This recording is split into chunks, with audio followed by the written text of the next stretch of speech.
on the government of Mheshimiwa William Samoei Ruto. Mwakilishi wa kudumu wa Kenya katika shirika la Umoja wa Mataifa UN, Balozi Susan Nakhumicha, anaeleza kuwa ukosefu wa hati miliki kwa wakazi wengi kaunti ya Trans Nzoia umechangia pakubwa ongezeko la mzozo wa ardhi katika maeneo hayo.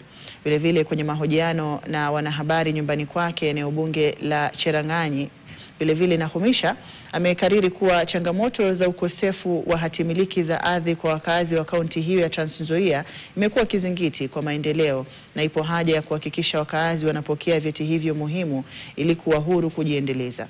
Nakhumicha ambaye ametia nia ya kuwania ugavana wa Trans Nzoia mwaka 2027 amesema yuko tayari kumenyana na viongozi wengine kunyakua uongozi wa kaunti hiyo.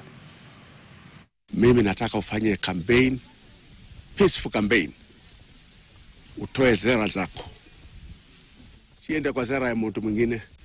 Na mimi ningependa tu kuambia yeye ya kwamba afanye mipango, strategy yake iwe strategy ya amani. Nataka kuhakikishia kwamba niko tayari. Niko tayari. Na mbona nasema niko tayari ni kwa sababu mimi walinipa nafasi rais, nikakuwa waziri. Wakati huu amenipa nafasi, mimi ni balozi. Kwa hivyo kuna mambo ambayo nimeona vile yanapangwa kule juu. Nami nimesema wacha nije nipange mambo ya hapa nyumbani.